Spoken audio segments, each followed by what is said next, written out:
Nothing in this program should be considered investment advice. It is for educational purposes only. Please hit pause and read this disclaimer in full.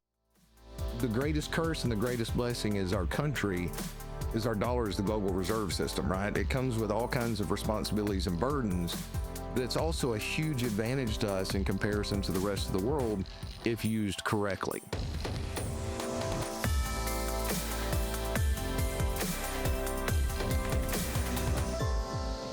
Hello, everyone, and welcome to this edition of Finance U. I'm your host, Chris Martinson, CEO of peakfinancialinvesting.com, and back with Paul Kiker of Kiker Wealth Management. Paul, so good to be back with you. Wow, we got a lot to talk about today. Oh, we do. These plates keep spinning and spinning and tilting one way or other, don't they? Yeah. So, Paul, three big things on my plate today. I want to talk today about the Fed, because they just came out with another thing where they flap their gums, and reliably, every time the Fed talks, the markets go up. So that's a take that to the bank kind of a moment. Also, you distinguish between a watch and a warning because you're from tornado country, and I'd love to hear how your experience was just this past week. Wow. A watch is when the tornado's on the ground. A warning is maybe something's coming. I want to talk about recession watch today, and boy, let's talk about dumb money, can we? So that's what I have on my plate. You got anything else? No, we'll follow through with that, and I'll fill in as we go along. You know, all right. The news about Elon Musk and that video coming out, I'm sure we'll get to that, but that's something that I kind of want to talk about too. Indeed, the magic money machines. If people don't know about that, you should know about that if you have money. Hey, he's just talking about nothing big, Paul, just that maybe the denominator is an unknown thing in the world of money. And we should maybe talk about that because that matters in the world of money. All right. So the Fed came out. Jerome says, what does he say here? He says, they're going to hold rates steady. Sees a little bit slower growth, higher inflation. I'm not sure where they're getting that, but that's what they're seeing. I see it a little differently. I'm looking more at deflation now, but at any rate, it doesn't matter what I think. And here are the two dot plots. Here's the one from last December so we can compare. And then the one right below me here is from March, this one that just came out. It's a little bit harder to read just because this one starts in 2024, so I removed that year so it didn't confuse us. So we really have to compare this column, which is in yellow, to this one. First thing we notice here for me, Paul, is that 2025, the Fed, as of March, sees the interest rate. I just sort of had to squint at that, but that maybe you average that as just under 4%. But back here, just in December, last meeting, they were thinking it was going to be about, I'm going to call that 3.25%. So that's about 0.5% higher rate into this year. That's a lot more hawkish in the scheme of things. Normally, that would sink stocks. Not this time. This time, I don't know what stocks are doing, bouncing at the moment. I think the biggest news that the market may be responding to is the dramatic cut in quantitative tightening, which is where they're reducing their balance sheet and pushing, treasuries off their balance sheet into the market. So they're going from $25 billion a month now down to $5 billion a month, which is that's big. I missed that. Yeah, so that dramatic reduction. And of course, why not just go to zero at this point if you're going to go from 25 billion to 5 billion? So I think that overcame in the market's view the hawkish response of what all four now we're expecting. So they went from itching to cut to none of the FOMC members saying 4 cuts in 2025, which is down, 1 from December. So, all right. My assumption is the market responded to the quantitative tightening news more so than the hawkish news. So we knew that was coming, though, right? That shouldn't be a big surprise because we saw that while the Fed had been tightening, the Treasury had been there just throwing money out the door and been eating into what were called excess reserves over at the Fed. So that was a huge monetary machine, right? Cash was coming out into the markets and all of that. So I think the Fed has to reduce its tightening because that big pile is now, it's out. I think they just ran out this week. So I knew the Fed was going to have to stop the QT because they've been just passing the baton. First, the Fed prints all the money, hands it to the banks stash it, then the Treasury spends it all. When they run out, then the Fed goes back. Prediction, Paul, by the end of this year, we're back to quantitative easing. I'm pretty sure of it. I would say that's a very good prediction. I would expect so as well. And it makes sense that they've got to cut the quantitative tightening, because I don't know as today, I meant to look how much of the 9 trillion they've been able to roll over so far. But I mean, that's a lot that's coming into the market, and they need rates to be at least steady or lower. Yeah. Well, going back to this now, we see that for 2026, same story though, Paul. Here, I would call that a rate around 3% as of December. And here we are in March, and that's got to be closing in on 3.4, 3.5, somewhere in that zone. Again, I just drew those dotted lines by eye. So you decide if you think there's more or less weight above or below that line. But that's pretty big. It went from, 3% on the dot to maybe 3.4. Mm-hmm. And then same thing when we go out here to longer run. The Fed somehow magically thinks we're going to have a 3% Fed funds rate. And, they don't get there in 2027. It's just a little higher than 3%. Longer run, I guess, is about the same. Long run. So they think 3% is the native rate, which, that's an old number. Like, they're just literally talking their book here, which is like, well, if the U.S. government can reliably run about a 3% deficit on GDP, that's been the number that they've been sticking to for a long time. I don't know if they've actually looked at what's happening, but the federal government ran a $307 billion deficit for February. It was 307 in February. I missed that. February alone. Wow. So you can talk Doge, you can talk this and that. They slammed the continuing resolution through, and we're spending at the same pace we've always been spending. So really nothing's happened. 200,000 for a hamster study ain't going to move the needle in this story. 307. It's astonishing. 307. That is. Well, and that's amazing with the judges that are coming in and blocking the attempt to cut some of this fat out of the government as well. And especially the links and the self-interest that some of these apparently have based on the reports that are coming out as well. I'm so old, Paul, I remember that judges were supposed to recuse when they had any apparent conflict of interest, real or apparent. Yes. This judge that the Bose whatever guy, his daughter works directly for the thing that he's trying to preserve. That's an automatic recusal in times past, but we're way past that. We don't live in that world, do we? No, we don't. And that's when morality and ethics actually mattered, apparently. And now it seems that this political division within our country, to some individuals, matters more than doing what's right. Hello, everyone. I'm Chris Martinson of Peak Prosperity, and I want to tell you about something. So you've probably heard about the Great Reset. Things are highly uncertain right now. There are things happening in the markets that just don't make a lot of sense. And there's an unfortunate conclusion lurking under all of that, which is that there's some people out there, I call them the raccoons of Wall Street, who have found ways legally, air quotes, legally, to take your money, your wealth, your stocks, your bonds, maybe even your house from you. This falls under the idea of something called the Great Taking, and it's a fairly complicated topic, but this is what I do, and I do exceedingly well. I will find ways to understand this and communicate it to you, and I'll find the other experts out there who are just the best at figuring out what you can do and how you can understand this thing. Now, I hope that nothing comes of this Great Taking idea. I hope that the trigger is never pulled, but it might. So to help you get there, we have the Great Taking webinar, a variety of experts, and we have 7 strategies that we will outline and also are contained in this workbook that comes along with the Great Taking. It's there anytime you want. Once you have secured your access to the Great Taking webinar, you'll be able to download it, look at it, and view it anytime you want. And you should actually do this with people you love, other people you care about, and anybody else you think who might need to know this information. So with that, please consider taking advantage of this amazing offer to get educated and then take action to protect your wealth, because the Great Taking, it's a very real thing. Obviously, they wouldn't have spent so much time finagling the law and putting in this trigger if they didn't mean to pull it one day. Let's hope that they don't, but if they do, I want you to be on the right side of the line so that you're not on the Great Taking side of the line. Now, back to our program. There's a lot of things sort of peeking out at this exact moment in time, including the JFK files got released. I'm letting other people dig through them because there's 80,000 new pages. I went through enough of them, Paul, to go, it's exactly what you thought. The CIA was busy from the 50s, 60s, 70s. That's the period of these documents. We were everywhere, just doing stuff, right? Monkeying around, starting to start wars. We tried to start wars in Cuba. We were trying to foment unrest in Chile, Brazil. We probably did.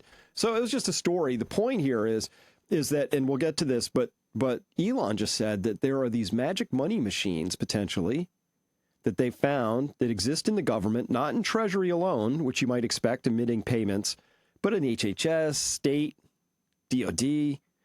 Point here is that, Paul, if we had people who were self-interested enough to think that it was their duty, obligation, and right to change the course of history in other countries by whatever means necessary, is it unthinkable to maybe suspect that we need a complete audit to find out that they were that our money system, but like that's supposed to be the last thing you can apparently trust is that the money we say is in the system is the money in the system. The Fed meets, they control it, quantitative tightening, it moves markets. This is what we focus everything on. But Paul, that's because we think we know what the denominator in the story is. Is there a chance that we don't know what the denominator is? Oh, I think the information is becoming extremely clear. We know it from human nature that the potential is there, but we're starting to see evidence that potential is there. Exactly. And I just made the comment off the cuff, maybe going into the election, that I felt like specifically the Democratic Party, and not just the Democratic Party, I'm talking about the extremes on both sides and these political hacks, there's no boundary that they're willing to cross to keep themselves in power. Unwilling to cross, right. Unwilling to cross, that they're unwilling to cross. Now, of course, we see that in the information of what we've been doing to other countries, and there's nothing more dangerous than someone that believes that they're doing the right thing and integrity doesn't matter. I think that's why, at least in Christianity, you have these boundaries that you are not supposed to cross. That's not okay to cross. We keep those boundaries in place, but they don't seem to be respecting any boundaries. And if that has occurred with these magic money printers, then what faith can we have in our currency? And I think it's hard for the average individual to really understand, because we tend to assume that other people are as trustworthy as we are. But they've shown that they're not trustworthy in expecting these boundaries, that for whatever agenda they have is more important than the laws and rules that are set in place to protect the integrity of our currency and our country.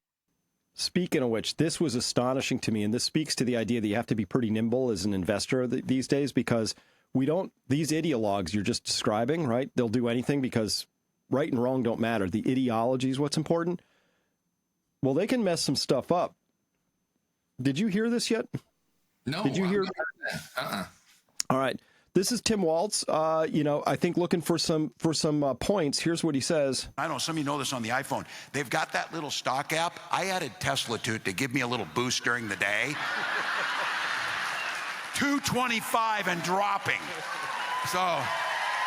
Okay, here's a presidential hopeful taking one of the top 7 companies in this country that has done innumerable good, that just a few weeks or months ago would have said this is one of the most important countries. In fact, some companies so important, Paul, we're going to mandate that you have to buy electric cars. We're going to give taxpayer money to subsidize this. That's how important, because climate change.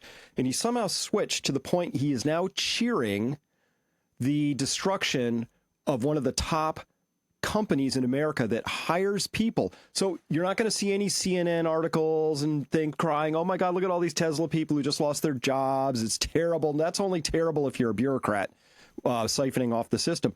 I am shocked, Paul, to hear a major political figure from the left, from the Democrats, cheering the destruction of a company because he disagrees with Elon. He's just trying to save some money. He's just trying to stop the country from hemorrhaging. Can you believe we're here? I mean, what do you make of this? I can't believe that. I have actually been shocked, because there was a period of time with this electric agenda and the climate change and everything that I really struggled.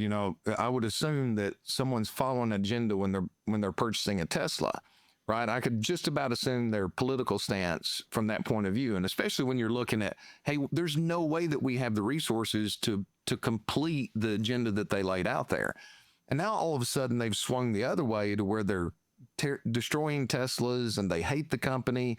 Well, were you really supporting them to begin with for what they were doing from a climate agenda? Because you've got somebody out there that's motivating you to do that and you're making an emotional decision. Was it a belief or not? What Elon does with Tesla, they're amazing cars. Well, my staff has got one, and I'm absolutely amazed by it. But I cannot believe that a political figure is stepping out there and cheering on the destruction and further fueling the destruction of Tesla. Because there's people out there that are going to go, oh yeah, that's an excuse for me. I need to join the resistance and go out there and do damage to Elon Musk. Well, they're doing it to the dealerships and the individuals that own them and the individuals that own the cars that are out there. And they haven't thought through enough to go, well, if you destroy enough of these, your own insurance rates are going to go up because the insurance companies are going to have to repair these things. So it's just horrendous to me that we've reached this point that the left is so hateful of anything that this administration or Trump does that they're willing to harm the average American. Well, and somebody who just bought a Tesla under different circumstances, it wasn't a political statement necessarily like it is now. So they might be a good person, right? Probably are. They have kids, they have a job, they're working, and you're going to destroy their car because you're mad at Elon because he's trying to stop the government from going bankrupt. Right. Well, and to me, that's just further evidence that they're so against this because, you know, some people we've been able to track it back to with the information that's come out, but just on the evidence that they're raising this much terror over the fact that we're cutting out wasteful spending, that just leads me to believe that more and more that wasteful spending is working its way back into their own pockets and they're trying to protect themselves regardless of the damage it does to the future of this country. Well, I get that. Now, that would be fine by me, right? If they said, not fine, I mean, we might still disagree, but if they came out, Paul, and had some moment of honesty and said, look, if you cut this spending, I will lose my job, and I'm a little worried that I actually don't know how to do anything else because I was kind of raised for this kind of a position. If I'm not making PowerPoints for international development, Paul, I don't know what else to do. I might starve. I'm worried, right? I would go, okay, it's fair, you know? But that's not what they're saying. They're saying he's a Nazi, whatever that means. At least I can respect them if they're that honest. I may not agree with it, but at least I can respect them. And instead of okay, you're completely against anything that comes to light that's prudent in a fiduciary role from the government that's there. You're wanting to just protect your own agenda and force that upon the American people. And that leads me to believe that they would be totalitarian in nature if they were ever to get the power that they desire. Exactly. Well, this could get messy because the violence is now ramping up, not unexpected by myself. But can we switch now, Paul, real quick? Can we talk about recession watch, right? A warning means there might be circumstances where a tornado might exist, but a tornado watch says, one's on the ground. And you're in a cone of possibility for it. Recession watch. This is a big one for me, Paul. Liz Ann Saunders here reporting. There's a link down there to her X account for this post. 3-month average restaurant bar retail sales growth negative for second month in a row, but pretty negative in the scheme of things. So normally restaurant and bar sales, very sensitive leading indicator for me. I watched this one pretty carefully. I was a little bit surprised to see it fall off that hard, that fast. That's a sign. Mm-hmm. So no longer a warning. That's one of my watch signals right there. That is a watch. So based on our tools and what we're seeing in money flow, we are on watch, like in different sectors. And my question is, okay, is it going to be a situation like 2000, 2003 where money flows back into value stocks that have just been, beaten down and thrown out the window to chase the technology story? But I'm not surprised by that, actually, from what I'm hearing from my clients that I serve that are in the manufacturing industry and even the businesses that are out there. They're seeing some pretty dramatic slowdowns that they haven't seen outside of recessions, and multiple different industries that have manufacturing production in the United States with national customers, national and North American customers. These are also on my recessionary area, Paul. Same idea. Nick Gurley, we've seen some of his charts before. Weirdly, for whatever reason, domestic migration is now outbound from Austin, Texas. Again, this is a very small little data point, one city out of a lot. But the city actually, for the first time in a long time, lost 13,500 people outbound And home prices are down almost 20% over the past 2+ years. So you can see that dynamic right there. And then he had another one showing Travis County in Texas, again, 30% above pre-pandemic norms. Big things going on. And then if I could find it real quick, he also showed the same dynamic, weirdly, in Florida, that Florida is now experiencing net out migration for some reason. And, I was in the wrong one. I got to go to his actual thing here. That'll be better. Now I'll find it. Yeah, this one. So he says counties all over Florida losing people first time in 20 years. Pinellas County, which is St. Pete Clearwater, lost 3.9 thousand people in 2024 due to move outs. And you can see the domestic migration. I'm finding this a little surprising because, COVID, those were the two hot zones people flooded in. I don't know. Maybe we're making too much of it, but it is. Here's what we knew. Housing got way overextended. You see all the videos, TikTok, young people crying. They can't afford it. 50, 60, 70% of their take-home pay just to afford a place to live. It got stretched. Median incomes, median house prices, there has to be some correlation there. And that got way stretched and out of bounds. So we knew there was going to be a snapback at some point. Is that what we're seeing here or just something else? No, I think we're probably reverting to the mean, but I also understand why we're seeing people leave Florida because I'm hearing some stories of new people that have come into our community. So I have so much fun with the clients and the individuals that I meet that move here because they moved from north to Florida, and then for whatever reason, they'll move back. There was a lot of that prior to the 2007. So I tease them and call them halfbackers. They move halfway, they move down halfway back. Yeah. So it's really fun with them. But I've met probably 15 people or so just in the past 60 days that have left Florida. It's taken them quite some time to sell their properties. They didn't get them what they wanted to get them for. And the biggest reasons that they're leaving is because their property and casualty insurance is going up so much. Or they can't get it. They can't get it. Their HOA fees are going up dramatically. And two, they just didn't, the hurricanes is something new that they had not experienced before. We've had a couple of come through in the past couple of years, and they're really concerned about what they're seeing about all the houses on the market that haven't been able to sell. So they were one of the smarter ones or shrewd ones that went ahead and cut prices ahead of everybody else, got out, and they're coming to the North Georgia mountain area, North Georgia, Tennessee, North Carolina. So I think those are a lot of the factors that are taking place. I mean, some of the stories I'm hearing about increases in HOA fees are just horrendous.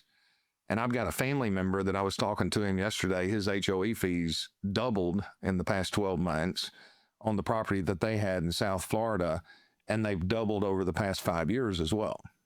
Yeah. Now, related, because this is part of that story. So excuse me for looking down. I was just trying to find it, but the Wall Street Journal just came out today, here on the 19th of March, with this: many condo owners can't sell their properties because of a mostly secret mortgage blacklist. And that's I believe at the Fannie Mae level. I don't quite understand this. I haven't read it yet. The newspapers sit literally on my kitchen table, but I just wanted to draw that in here. Like something weird's going on out there in these markets. That is weird. I don't know why they would blacklist. The only thing that I have heard that would make sense for the mortgage lenders blacklisting is, you remember, I don't know how long ago it was, maybe within the past 2 or 3 years, that condo collapsed in Florida because of ill repair. So there's been a new bill that's come through, which has caused a lot of the increases in HOA fees in some of the older buildings, that they have to bring them up to code, from what I understand. Now, take this with a grain of salt, because I'm going off of an article I read about a week and a half ago, and I've covered a lot of information in the past week. But there is a lot of worry of some of those older structures that they could do the same thing that building did. So that may have something to do with the blacklist. I mean, I would understand that. Hopefully it's not just a political blacklist. No, but people can't sell condos, which, surprise, probably you can sell those straight up to somebody who doesn't need a mortgage, like BlackRock or something. But at any rate, so there's some things out there, but for a long time, right, real estate's been this bulletproof thing. People have been able to sell their houses, but you and I are old enough to remember that sometimes houses go down in price. Sometimes the markets freeze up for a variety of reasons. Mortgages get hard to come by. People can't afford them. But I have been surprised at just how stupid I think the market stayed because of that gap between median income, median price, especially given that mortgage rates went up. I thought that was just going to, it proved highly resistant to selling off under that dynamic. Well, and I haven't had a chance to dig into it, but apparently there's rumors or information coming out of FHA that they've not been foreclosing on, over several million properties that haven't been making their payments for whatever reasons. Oh, yeah. Yeah. So if I remember, it was somewhere in the neighborhood between 6 to 8 million properties that were behind on their mortgages that they were just writing off. But you think if there was just 5 million properties to be foreclosed on out there, that's going to drive prices down. I can understand if you had no line that you were unwilling to cross from a political point of view, you wouldn't want that to occur before the election. But that's not a free market either. And we've got to get back to free market. So if all of this comes about, I'm concerned that people are going to be extremely disappointed by their expectations of what real estate's going to do. It turns out that airline ticket sales have just collapsed of late. Yes. So that too. So those are really my sensitive indicators, right? Food out of the house, travel. Those are the two things that are sort of discretionary. They tend to be at the front end. You see those fall off way before people, cut back on roof repairs or something really, more core, like, food at home, stuff like that. But at any rate, I think those are leading indicators to say there's some kind of recession on the way here. Feels about right. We've seen a little bit of a sell-off in the stock market. I think we're down about 10% or so. Interestingly, predictably, there have been all these calls from Wall Street like, are we going to get a Fed put or not? I'm like, if you're just down 10% off of your all-time highs and you're already crying like little babies about needing a bailout, maybe you're not really running a market anymore. Or you're carrying way too much gross leverage and net leverage. Hey, I got to give it to the Bitcoin investors. They know how to handle volatility. I will give them that. Your traditional stock market investors in retail, they get shaken up by, or Wall Street gets shaken up by that 5 to 10% correction. But, that is a warning. That's a shot across the bow. And I believe we've had a lot of birth pains over the past several years. And for whatever reason, the Feds had the firepower to postpone the delivery of this recession that's going to be out there. And they put the future of our country at risk. They have saddled, if we don't fix this, burdens on the next generations that are not going to give them the opportunity that the baby boomer generation has had. They were given a foundation to build from their parents and the forefathers before them, and they've been that generation in leadership. Really, this is not an individual talk. I'm talking about as a generation. It's just human nature has not been a good steward for what they'll pass down to the next generation. And hopefully we can deal with a little bit of pain now so that it's not a death blow down the road. Well, look, what we're trying to figure out right now is just how much of our economy was like pure fraud. Yeah. Right. Yeah. And it's a non-zero number. Right. And so that's no way to go through life, son. But this is the thing that drives me a little nuts, Paul, is that Elon came in and he just took a look at the scenario, and Scott Bessent, they take a look at the new Treasury Secretary. They just look at the data that you and I and everybody here can look at. It's easy data. Look, we were spending more than we were taking in. The government was running persistent 6-7% of GDP deficits, and eventually that breaks. So you got to get that under control. And all they did was come in and say, like any corporations that's like taking a controlled dive into terrain, they go, what do? Freeze spending, eliminate some redundant departments. Maybe you throw a few babies out with the bathwater, but it happens, right? Because it's kind of an emergency. You got to triage this patient so it doesn't bleed out on the table, right? All right. To mix all sorts of metaphors, but that's all they're doing. It's like what I consider to be common sense, prudent business things that you would have to do to stop something from breaking him completely. And what's been astonishing to me is watching a bunch of rhinos, so I'll just call them Republicans, who don't understand economics apparently, and a lot of Democrats, almost to a person, saying, yeah, no, we liked it the old way. We'd much rather crash this thing. And you know what? Darn the next generations, we don't care about them at all, right? And I don't have a lot of respect for that position on multiple levels, but that's been their position. Hey, I want this gravy train works as is for me today, and I don't care about tomorrow.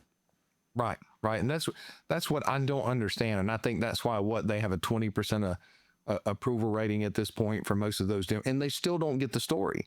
That they still don't understand that things have changed. They're tone deaf from what's taken place because they're so self-centered in their ideology that they can't even understand another perspective. But I don't know anybody out there, unless they're acting like a political cultist, Ryan, that doesn't understand that we've got to get this waste out of the government. We can't continue it forever. Now, I do understand the individuals that are impacted by it, and they've got to be sad about that.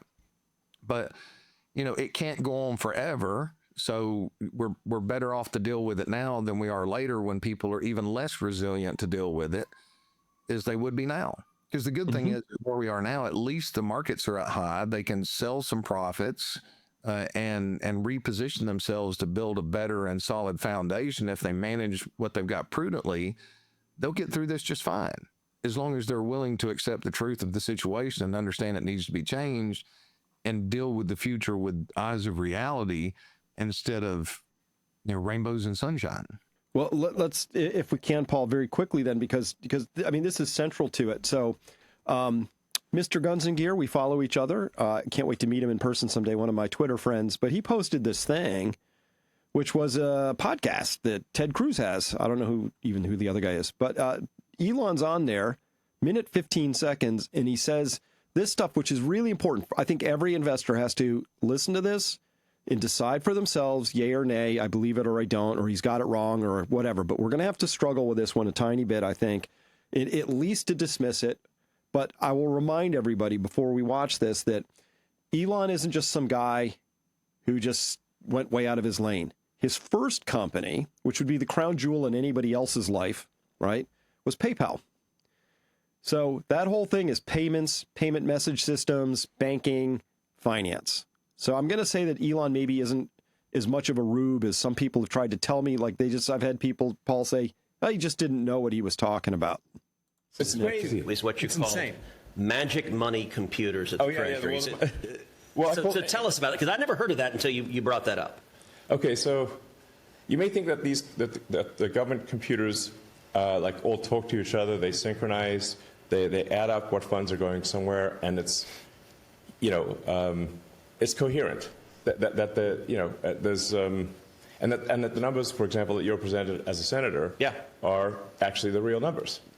One would think. One would think. They're not. Yeah. Okay. I mean, they're not totally wrong, but they're probably off by 5% or 10% in some cases. So I call a magic money computer any computer which can just make money out of thin air. That's magic money. So how does that work? It just issues payments. And you said there's something like 11 of these computers at Treasury that are sending out trillions in payments? They're mostly at Treasury. Some are, but there's some at HHS, some there's one or two at State, there's some at DOD. I think we found now 14 magic money computers. 14, okay. They just send money out of nothing. They just send money out of nothing. All right. Now, this is kind of a weird thing because the only entity that's allowed to do that is the Federal Reserve, right? Banks obviously make money out of nothing, but the money is created and the loan is created. So the cash and the debt come together. That's modern banking. I get that. He's not saying that. He's saying, Paul, that there are government machines that just emit payments. He said it twice, so not sure he was misspeaking. Well, what's interesting is Nick and I debated this today and kind of talked through this, and I know you were involved in that just for a moment, but I focused on, because I've listened to Elon Musk enough in his interviews with Joe Rogan and others. Every time that he's out there, I like to listen, especially when I'm on the tractor. Every now and then I'll butt pause a podcast or something of that nature. But with Elon Musk, what consistently happens if he's asked a question in an interview, he'll pause for 15 or 20 seconds. And I stop the tractor, pull out my phone, and I'm like, oh, he's thinking. So I do believe that he pays very close attention to what he says and how he says it. So I've been focused on the magic money printers. Now, I think most people are going to have a hard time understanding because we understand the banking system, right? So Bank A sends money to Bank A has to process a transaction from customer A to customer B. Now, everybody's probably had a large enough check frozen in there at some point because they have to verify those funds come across. They have a vested interest in that taking place.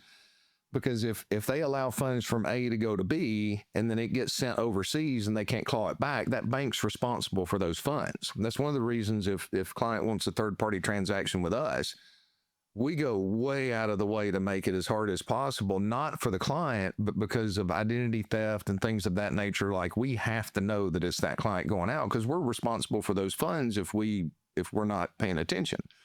So the banking system pays attention. Now I'm going to turn sideways in this kind of theory or just pointing a different perspective that I want people to think about.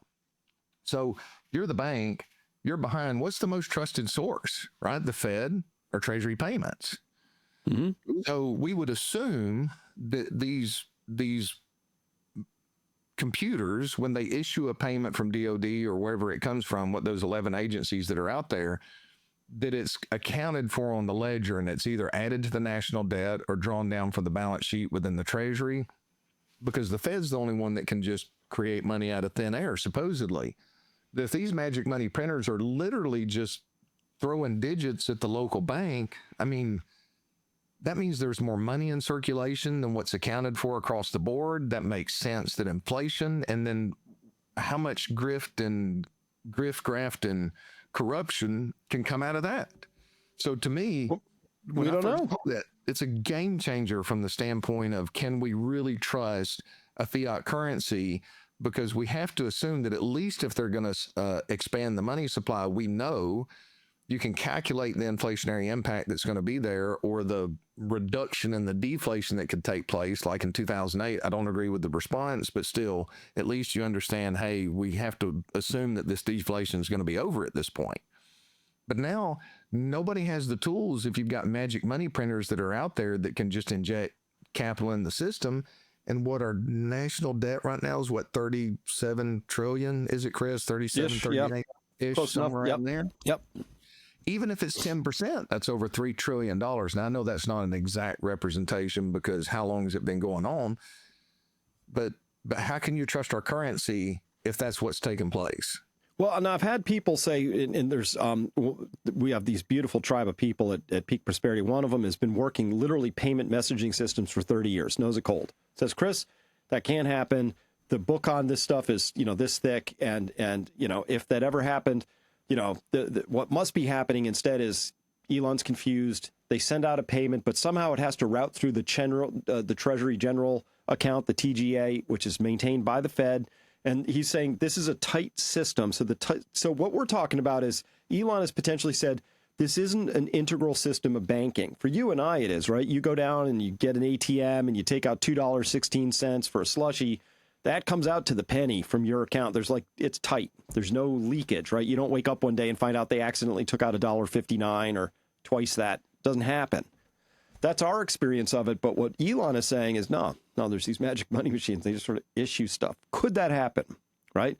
Some people tell me, no, it can't. But, Paul, this is actually the U.S. dollar system. And this little tiny little red thing right in the center here, that's the Treasury General account, the TGA. This is the Federal Reserve in the center with the green. These are all the Fed member banks, all that. But there's also an offshore euro dollar system. There's all these banks and intermediaries and clearing houses. And here's you. You're here. You want to put $1 in, what you're saying, it has to clear from bank A to B, right? And look at this plumbing. So what Elon is saying is potentially this plumbing is very complicated and it might have some leaks. Right? We got some water in the basement, potentially. We should figure this out. How surprised would you be, Paul, to find out that system's got a couple holes in it somewhere? At this point, I would not be surprised at all. Just because of the information that Doge has already uncovered, and especially from his statement. So look, he understands ACH because of his relationship with PayPal. You can't. There's no magic money printer within PayPal, right? But he goes further and says, what you're reported, you don't know. I butchered that because I was trying to make notes real quick. Magic money computer just issues payments out of thin air, right? So right. He is literally saying, with his understanding of PayPal and other, that he would issue payments out of thin air. As I think through that, what I've been shocked about that Doge has discovered is the lack of investment into upgrading the technology and processes through efficiency within the government, where you've got, what was it, the pensions for the government employees, they're done by paper and then they're shipped down and stored in this underground vault. That's retirements. Yeah, all retirements are handled on a trolley, on an elevator, and a bicycle, I think. Yeah, so I'm not worried that they stored them down there. I love the fact that there's a backup of the paper, but what concerns me is how hard it is to go back and audit that. So what is there to say that people aren't getting government pensions with fake documents that you got to go down there and dig through? There's a gatekeeper in there somewhere that can change that. So, he literally said that it's created out of thin air. And look, I don't understand it as much as the other individual or those, but I do know how it's accounted in the banking system. But am I wrong in the fact that they're just sending a digital transaction ledger, from this computer to a banking system, and once you put those digits of a $10 million or whatever it is into that banking system, and there doesn't have to be a verification from the Treasury. That's just numbers that goes in the system and it works its way through. Am I completely well? crazy? I mean, again, my understanding is probably terrible, but the way it works is that, if the Fed is at the center of this whole thing, and the Fed is the prime gatekeeper of the double entry bookkeeping system, you're Bank A, I'm Bank B, right? One of my clients writes a check to one of your clients, right?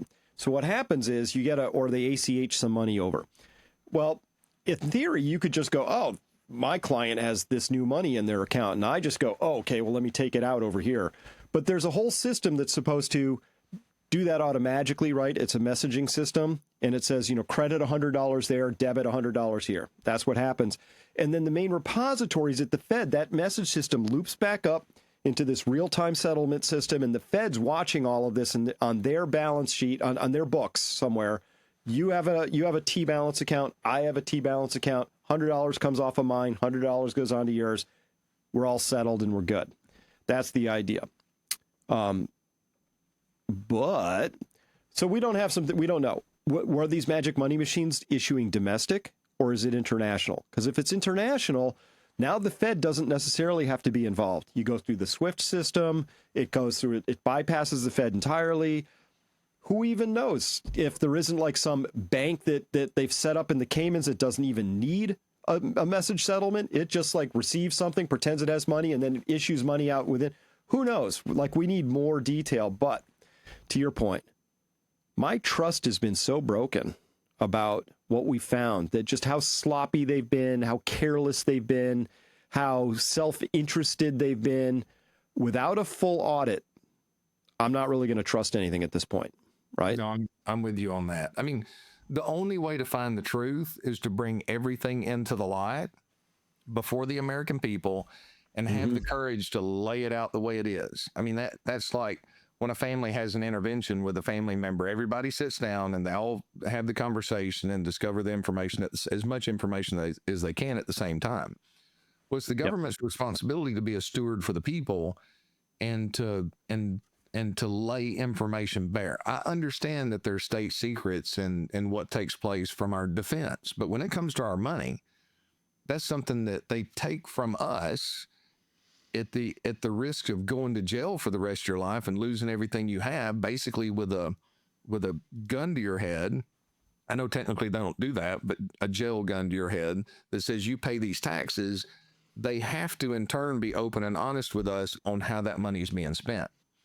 And, correct me if I'm wrong on this. Now, on the Federal Reserve, they can create money out of thin air, but they do account for it on their balance sheet, right? So if they expand the money supply and you are the bank and they step in, they're creating digits that goes into your account, but they're accounting for it on that balance sheet. Oversimplification, but still they're creating those digits to inject into the system, correct? Yes, but I'm going to put an asterisk on that just because I think it adds color to the story. The Federal Reserve has never had a transaction level audit in its entire history. Never. Gosh, I don't understand that at all. When they get audited, because they say, oh, no, we're audited. When they're audited, what they do is they hand a balance sheet to KPMG and say, does it balance? And KPMG looks at the numbers they've been given and go, yes.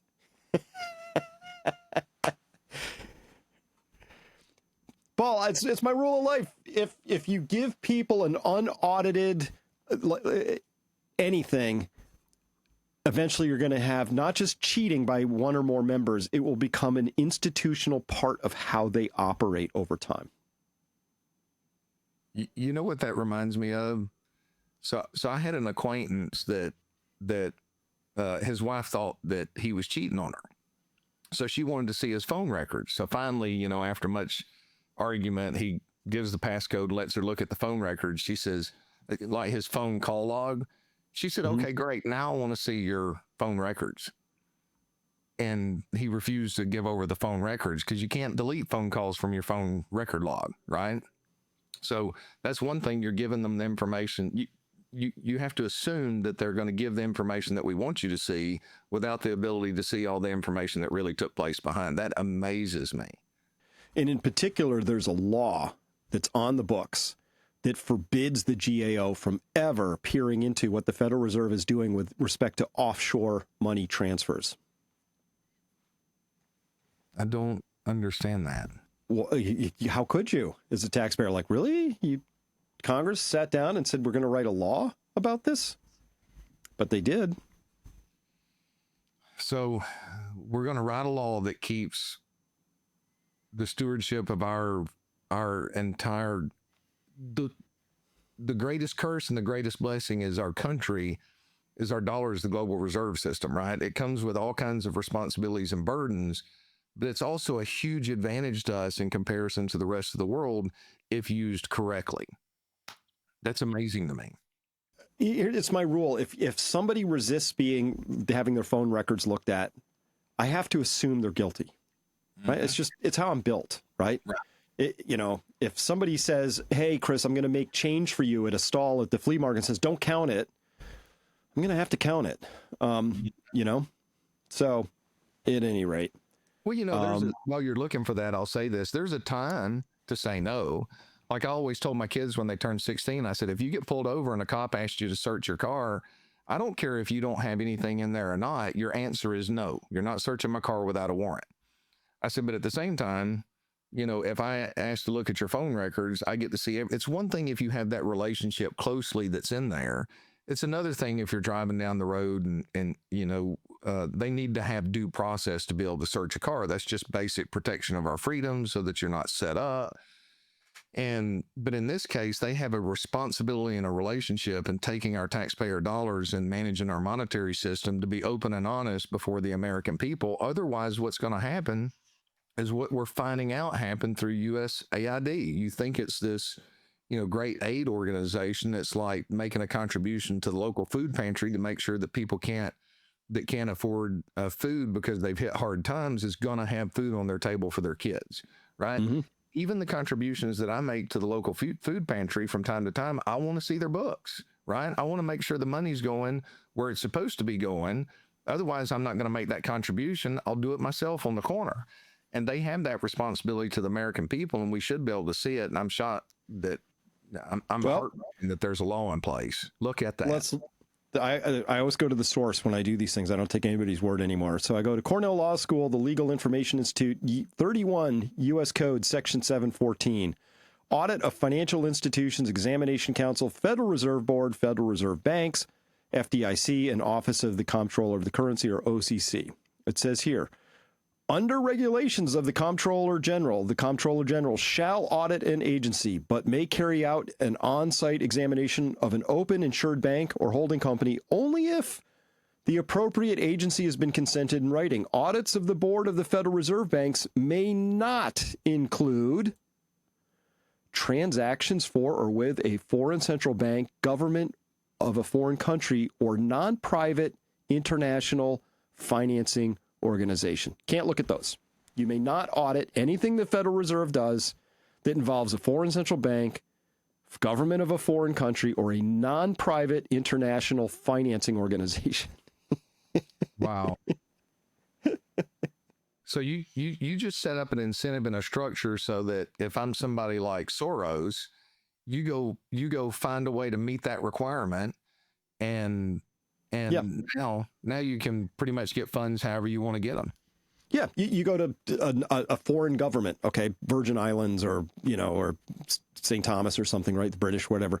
You go to some smallish country and you say, hey, here's a few bucks. I'm gonna, no questions asked. I got some stuff coming in. The interesting thing, all I can think of is this is just more information. This is more information that tells us that because of the lack of morality, the lack of respect for the rule of law, open transparency, we have enough evidence to know that we don't know when this thing ends, but we know that at some point, without major pain, it's going to end, or major truth, that it's going to end. Because one of the things that kept us as America is the global reserve currency, and didn't give the incentive for the BRICS and others to go out and create their own currency, was because there was a rule of law that was respected. And I think, what was it? One of the Russians came out, I can't remember at this point, but came out and said one of the problems is, the U.S. doesn't honor the rule of law anymore, especially when we weaponize the SWIFT system against Russia, and seize those assets of international individuals. Right. So if we're not trusted anymore, no wonder the BRICS are continuing to work in a fashion. It's so complicated, it takes time to unravel, and we can see the end game coming. But they've been methodically working forward with the BRICS pay system that they've rolled out. The unit, they're telling us what's going to be there, 40% backing by gold, other commodities and currencies. Because in reality, what has the most value? Something that's limited in supply and can't just be printed out of thin air, versus something that has no real backing outside of the faith that we have in it. And what I'm seeing is consistently, the average American just doesn't understand, because all they've ever known is the US dollar, and they've been able to trust it. But fiat currencies have failed throughout history time and time again. And, even the Roman Empire, they were still on metals and currency, but they were liquidating the value, mixing other metals in there to try to, and destroyed their currency from that standpoint historically. So we just keep getting more and more information for those of us that are watching and concerned about this from a long-term standpoint, that the handwriting's on the wall. I don't know if it's 5 or 10 years from now or 5 or 10 months from now that this really starts to matter. But it does make me appreciate the fact that our strategy has the ability built in within it, and how I built it because of my concern about the dollar status from a long-term standpoint. Yeah. To quickly and confidently move into other asset classes that can retain your purchasing power. If that happens, it's going to be painful for everyone. It's just those that are prepared are going to be able to maintain their purchasing power far better than the average individual that's just going to be wiped out because they're following emotions of people that they have trust in, that they have no reason to have trust in, because they're serving themselves at the expense of their followers. They should have been able to have trust, though. Paul, your HVAC guy or gal is out there working hard. They shouldn't have to sit down going, I wonder if the Fed and the raccoons and the CIA are going to destroy my currency on me, because they're just being self-interested, dinks in this particular story. But that's where we're at. I think people do need to know about this, because it's just the reality of the situation. I think that we saw Trump and Elon and Scott Bessent come in and say, hey, we really got to get our arms around this. I support that, because I can do simple math too. Our country was on a path to penury, right? We were headed towards the poorhouse. It was going to crack and burn someday. So the only chance we have is to shine some light on this. It'll be a little bit painful. There'll be some disinfectants that don't feel so good on the wound, right? But we're going to have to do it if we want to preserve this system. Otherwise, why not just shrug and say, I'm just going to sit back and wait for the dollar to completely destroy itself, in which case this is a terrible place to live. and nobody wants that future. So I see people trying to make a better future. Yes, I do too. The chances may not be good, but at least it comports with reality. This whole thing of like, let's burn down Tesla because we don't like him shining a light on this stuff, tells us who the enemy is in the story, to be completely honest. Right. And I'll give many of them the benefit of the doubt. They have been so overwhelmed with propaganda. I mean, it's like Holly and I were having a conversation the other day. I'm like, do you realize, and I like laughing at them, but all of a sudden it hit me. A lot of the shows that we watch are comedy. The men are stupid, right? Like they're just dumb. And then I got to thinking, I'm like, Holly, in how many ways does this have the average individual just assume that men are dumb across the board if they don't think about it? They don't have respect, or maybe they've got a dad that didn't earn their respect in any way whatsoever from a female perspective, and they've been taking advantage of evil men, right? And then they see this on TV. That propaganda matters. And the thing that makes me so sad about a lot of those individuals is they can't see the truth because they put their faith in individuals that are telling them a story that stirs their emotions, and they're giving up logic for emotions because they don't love the truth as much as they do the emotional high that they get out of the propaganda that's posted upon them. And unfortunately, those individuals are going to suffer more pain than the others that are trying that are embracing the courage and the love of the truth to really accept the fear that can come over you over the potential ramifications of this. Now, I'm not saying we need to act out of fear, because we don't need to act out of fear. We need to act out of thought and process and strategy. And I know a lot of people don't have that. But if you don't have it, you got to find it. Well, let's talk about that for a second, because this is really important to me. You and I have talked about this before, that this is the United States in black compared to Europe in red, Japan in the blue. And you can see that the United States has really been the only game in town since about November 2006, right? It's just been a rocket ride up, everybody else going down. And this is regions as a percent of the total world market capitalization for the big countries, with the United States topping out at just under 75% of total world market. Like, Paul, it's a big world. No, it's not. 6% of the world's population, 5% the United States, is sitting on top of 75% of the total value of everything produced in the world. Obviously, that's not true, but that's how it's been. But that's what we've been conditioned into the markets. But this is interesting. So here we're looking at the world relative to the United States S&P mainly, S&P 500.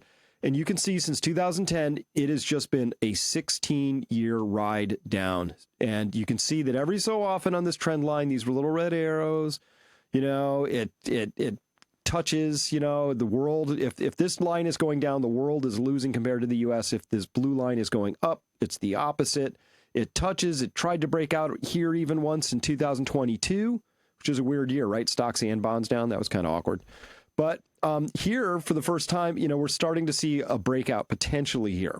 And again, this is just comparing the overall world stock compared to the United States. But this says there has to be a reversion to the mean at some point. There always is.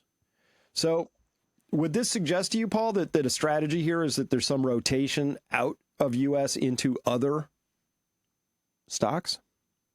Yes, and it makes sense. The question is, in a lot of strategies, especially ours, you have to play the game by the rules that are forced upon you. So you overweight U.S. equities as long as they're carrying the momentum.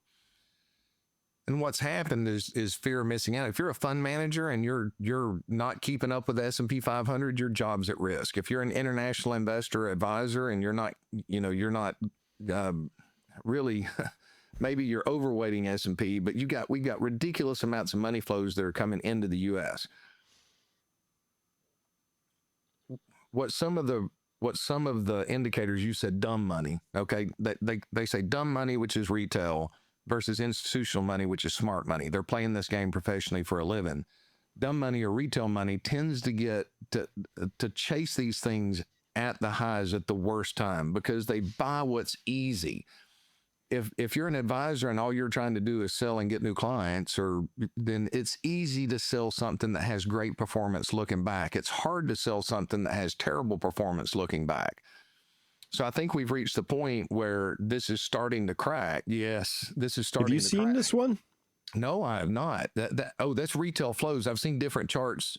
I've seen charts different than that, but explain that to me here. Yeah, retail flows as a percent of the total aggregate market cap. So a single fraction of a percent is a big, big number. We have S&P 500 stocks in blue. Lighter blue, we have the NDX 100, the NASDAQ.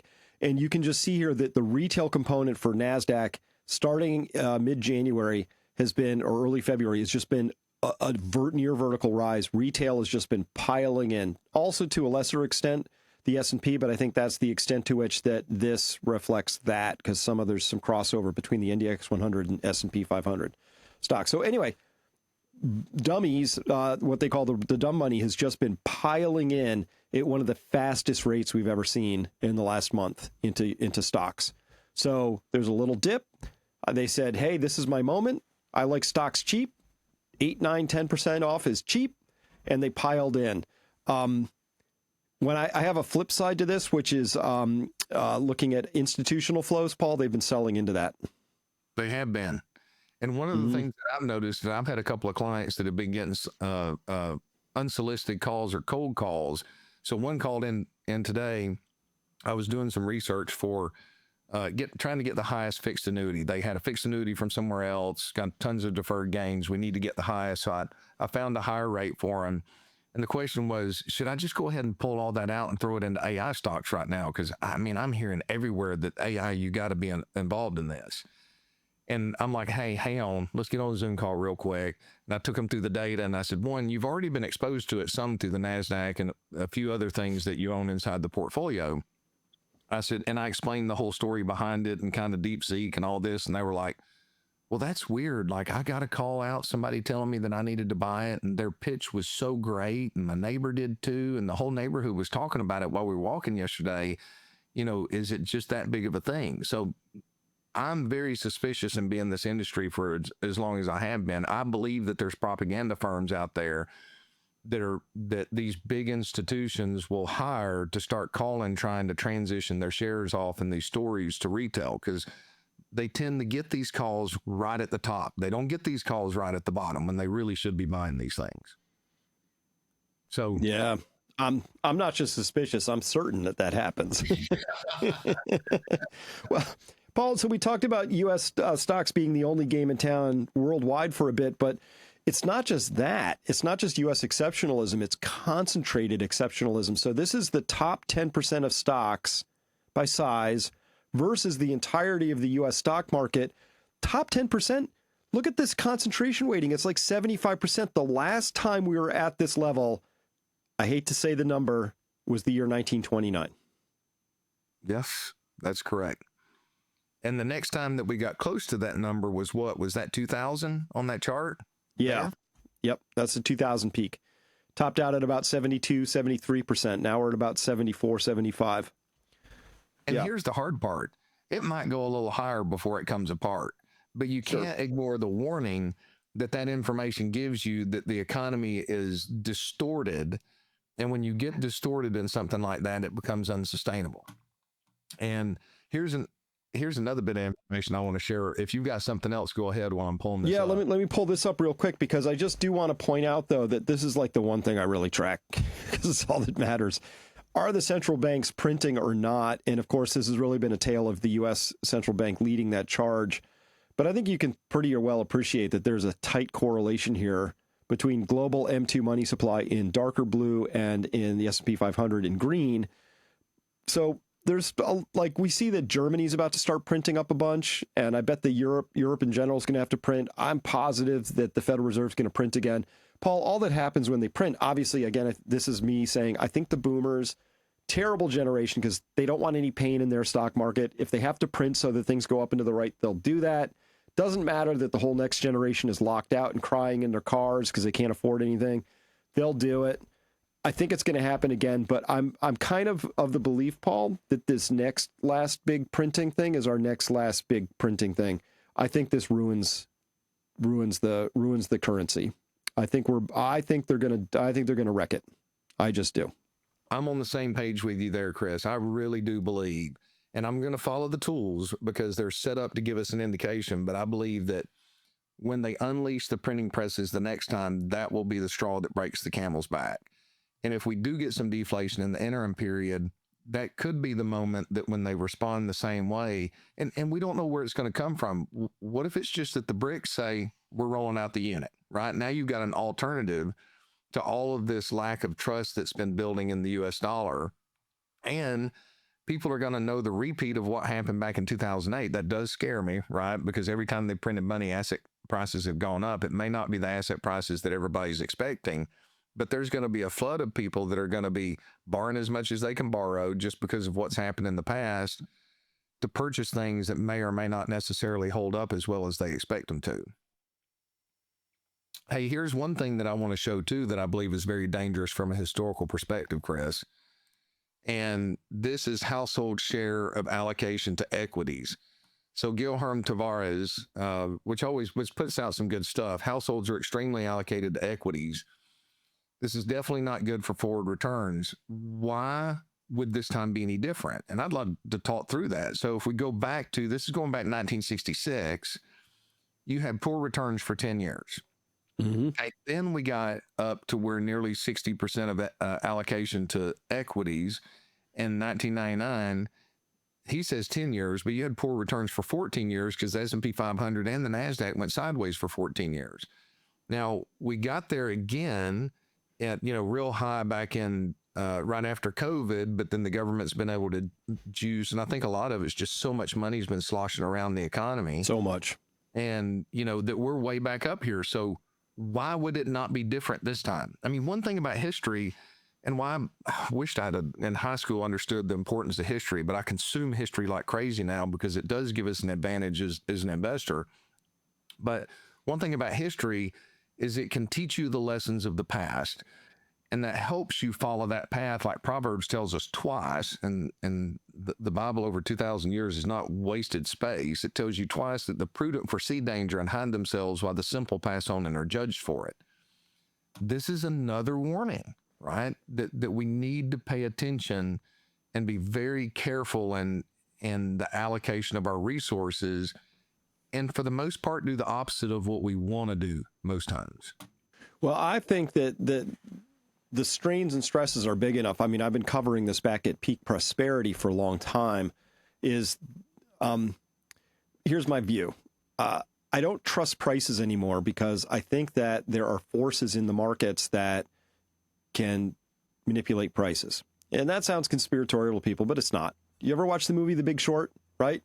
Remember, Steve Carell's like, why aren't my bonds moving? Like everything, like the bonds should have been repricing, and they weren't repricing because Goldman Sachs wasn't done extracting value at their fictitious price that they had set for it. And so, listen, if that can happen, so what matters, Paul, then is less the price, more the movement of things, right? Because big money, if they get the same thing that we're talking about here, that's what I care about. That's what you and I have been talking about offline, all week. It's like, how would we know if big money's really going, galloping, stampeding one area to another? And we all know that, like, we can look at the price of gold here and sure, it's, it's interesting because it's, up at 3,056, but it goes up 1%, 0.5% per day. It's just sort of like trundling along. It's not vaulting up by 2, 3, 4, 5, 6%. But that's the price, Paul. The movement of it has been nothing like anything I've seen in my entire career of watching it like a hawk.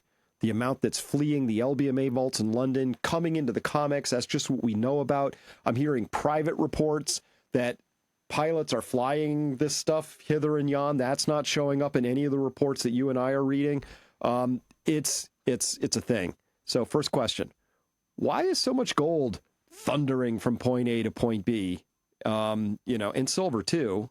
Why is that happening? If not that big money has decided, I'd like to own the shiny rocks, less of the paper stuff. Somebody knows something because we can see that in money flows. And another thing that I'm seeing as well, commodities. So we track major asset classes, and money flows can't be hidden in the overall price movement of those asset classes. Now, yes, there could be some suppression through the options market in certain areas, but still, when you look at the asset class. So commodities have really risen up in major moves that we've not seen throughout history without sustained multi-year runs in those commodities. So I'm already seeing that. I mean, we've seen it in the gold space. I mean, gold's gone up in spite of a dollar strong. It's gone up in spite of interest rates going up. And now all of a sudden you've seen this massive repatriation coming back. And more than anything, I am so fascinated by this. I'm so fascinated by this that I'm asking anybody anywhere that I can across this country as I talk to them when I'm traveling, when I run into people in town. I'm like, hey, what do you think about gold? Do you own any? And there's no retail out there that's doing it. No retail out there is doing it. I've heard one individual I had a conversation with in town that one of their builders asked to be paid in gold. And I thought, I want to meet this guy, right? Mm-hmm. But this is a lot different than back in 2012 when literally, I mean, I was telling clients when they were calling in wanting to chase it, I'm like, look, if I was to go run an ad in the paper that I'm recommending gold right now, I could have had a line a mile down the street because every retail person wanted it. We are not there yet. We're not there yet. So this is big money that's moving this. This is not retail. Now we're starting to see some signs that retail are coming in because GDX is breaking out of daily resistance, weekly resistance, and at the end of this month, potential that it'll break some resistance going back to 2013. And GDX being the gold miners index. The gold miners index, not a recommendation, guys. I'm just making an observation. Okay, this is not something that we have in our strategy at this point right now. Anyway, we haven't allocated to it yet because we've got to see some of these things come through. But these are big signs, and this is very similar to the breakout that we saw, major breakout we saw several years after a multi-year consolidation in gold, and gold has followed through on that substantially. So a lot of this, to an extent, has to be some big money moving around that knows something that we don't know that will only be revealed in hindsight when we have some more information. It's absolutely big money. It's absolutely. You're right. I'm starting to hear a little at the retail end. Costco turns out to be a pretty good retail indicator. So they're starting to sell out again pretty routinely, right? I know that because I come out of my local Costco warehouse when I go online and I say, do you have any silver, coins or gold coins? And it's pretty tapped out almost all the time. I just heard from another subscriber up in the New Hampshire area, said same thing. Went into Costco. They have it all sort of hidden away. And he's like, why is it all hidden away? They're like, because when we put it out front, it all goes away in like 3 minutes. Well, that's a good sign. Good for them. Yeah. So could be, but again, that's not neither here nor there. What matters, Paul, is that we're talking about some big, giant, seminal stuff. Like, is the system of money about to be called into question? Is faith going to be shattered? International? Because, I always say money's a faith-based system. It is, but it's actually force-based here in the United States. If I don't pay my taxes in U.S. dollars, guns happen, right? Jail happens, things happen. Okay, but internationally, you can't really force people. They kind of have to have faith that those dollars that they've taken in exchange for their goods and services are going to hold their value. And so if they lose that faith and say, I'd rather have something else, that can begin to explain, I think, what we're seeing in gold and silver. Yeah.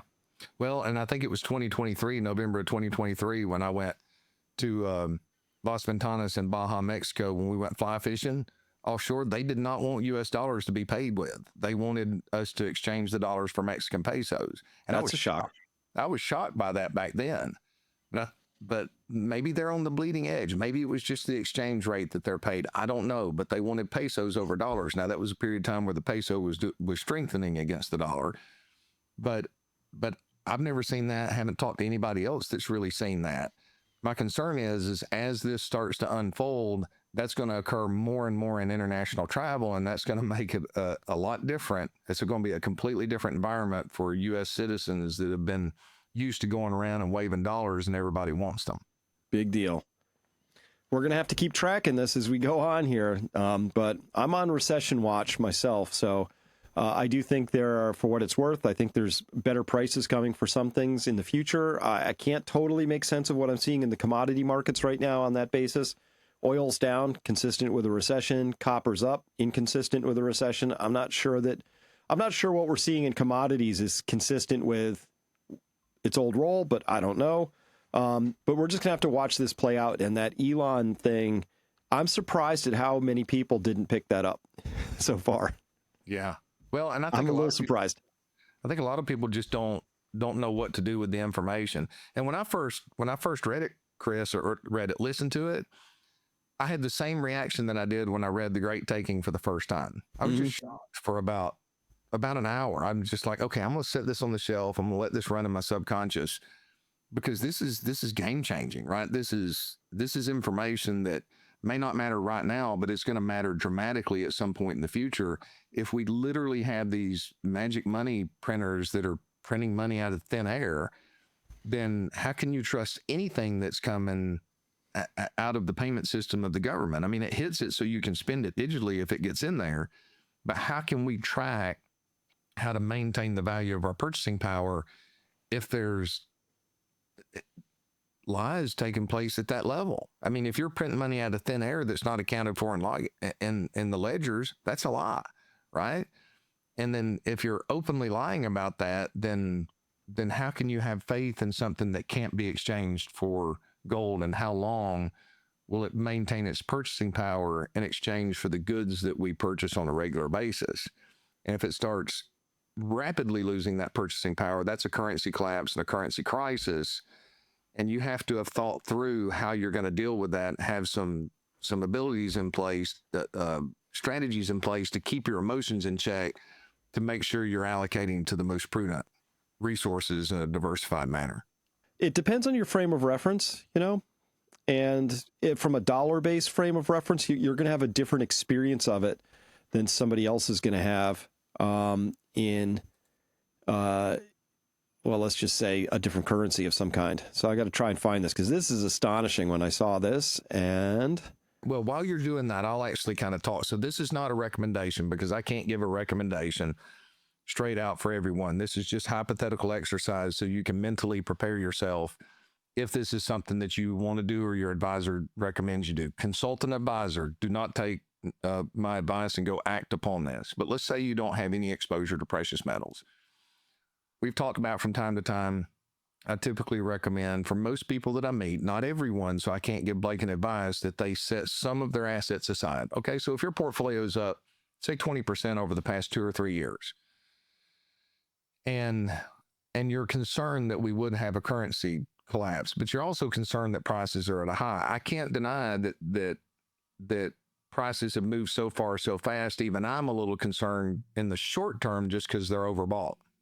Well, if you're going to be concerned 6 months from now that you purchase it down 20%, and you're not going to be so upset if you don't, if it goes up each month when you do it, one way to help control your emotions is develop a plan. Say, I've got X amount of dollars I'm going to sweep off to get some exposure. Mentally, I'm going to set it on the shelf for the next 10 years. Okay. I hope 10 years from now that it's the exact same price today then as it is today, because that means we haven't had a currency crisis. And I'm going to average in over the next 6 months, and I'll take 1/6 each month and put it in. But if the price drops 10% next month, I'll do 2 months at once. And if it's down 10%, the next month again, I'll do 2 months at once. And you're speeding up your purchases so you can buy the pullbacks if they occur. So that's one way that somebody could develop a strategy to implement in for short-term price risk and have some funds available if it was to drop, but at least you're making some actions to diversify into another asset class. Again, not a recommendation, just an idea for people to think of if that's something that they've chosen they want to do on their own. Well, Paul, let's imagine for a second, I found my chart. Let's imagine that we want to do this, but we're in, what's your advice to this person who lives in Turkey? In Turkey? That's gold versus the Turkish lira. That's a perfect exponential chart.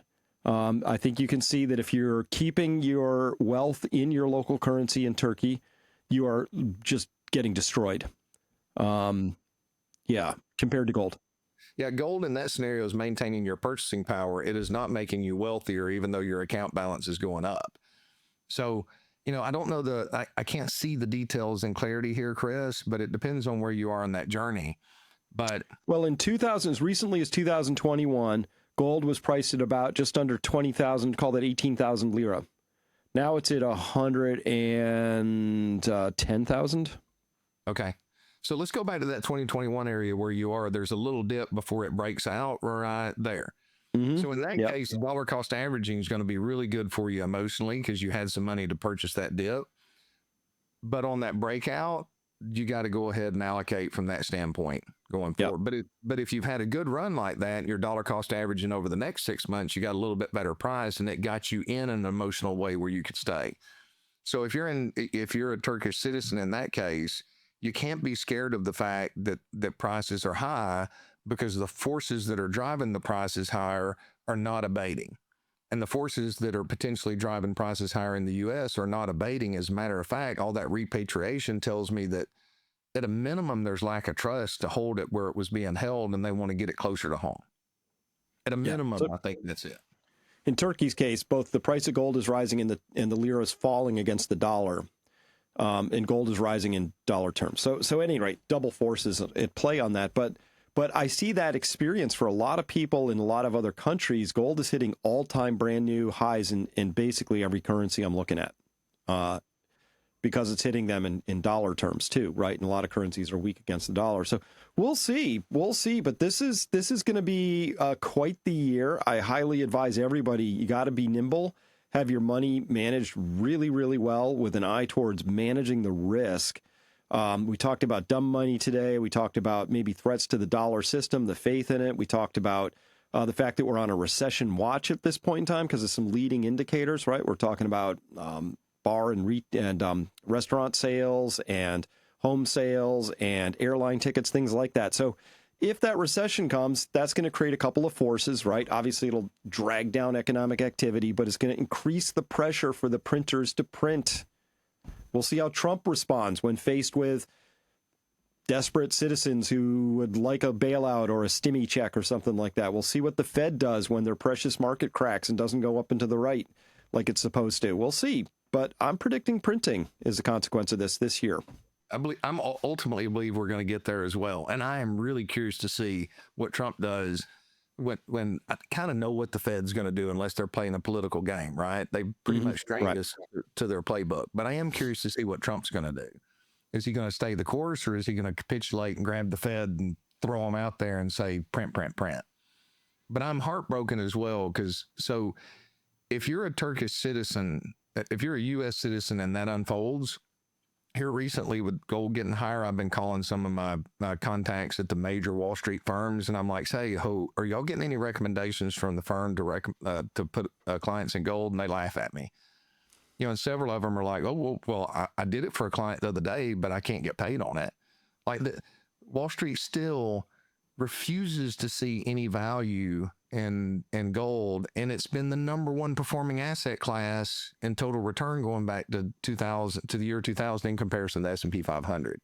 I haven't run it against NASDAQ to see, but that's heartbreaking to me, because what we should be looking at is we shouldn't have a toolbox. What good are you a mechanic if you got a toolbox with several important tools that you want used? You know, there are tools in that toolbox that you may not use, but, you know, currencies, for example, from our standpoint, 9 months is all they've been used in our strategy for the past 21 years, but they were one of the most valuable tools in that toolbox when we needed to use it. So that's what breaks my heart about what's taking place under the surface, and especially if we get into a currency crisis. So many people are going to have trusted advisors that are trusting their Wall Street research that still thinks that gold is an asset class that's for barbarians. Well, pro tip, Wall Street does what's best for Wall Street. Sometimes that aligns with your interests. Not always, right? If Wall Street doesn't get paid on gold, well, they're not going to recommend it, and that's that. Doesn't matter how good it is for you or whether it's important. That's why I like working with you, Paul. Independent. You will tell people what's right for them because you want to help people. That's how you sleep well at night and do what you do in the world. So for anybody who wants to talk to Paul and or his amazing team, go to peakfinancialinvesting.com, fill out a simple form. Somebody from Paul and or his team will get a hold of you within 48 business hours, start the process. I guess people are just cutting right to the chase sometimes, Paul, working with you directly. Sometimes they want to go through the whole planning process, which is free. I highly recommend people do the planning process somewhere early in that engagement because it's such a valuable process. I do as well. Even the ones that are jumping past the introduction call and straight into the initial, I'm running a plan on them immediately when we get in there. It is so valuable because I'm able to break the perceptions of what people have about their circumstances and show them the reality of it. And then that gives me the information I need to give them the recommendation that'll maximize their probability of success, eliminate their blind spots as much as possible, and give them a resilient plan, right? So everybody's going to get that planning process in there. Well, with that, Paul, thanks so much for your time, and we'll see you next week. And then I think after that, I'll probably see you in person. Oh, I'm looking forward to that. Yes. So that'll be a good time. And I'm looking forward to the IMA conference in Atlanta as well. So I cannot wait to go down there. Yeah, coming up April 4th through 6th. All right. Thanks, everybody. Thanks for listening. Hope you enjoyed this episode of Finance U. We'll be back with you next week, as always. And who knows what we'll be talking about then. Something important, I'm sure.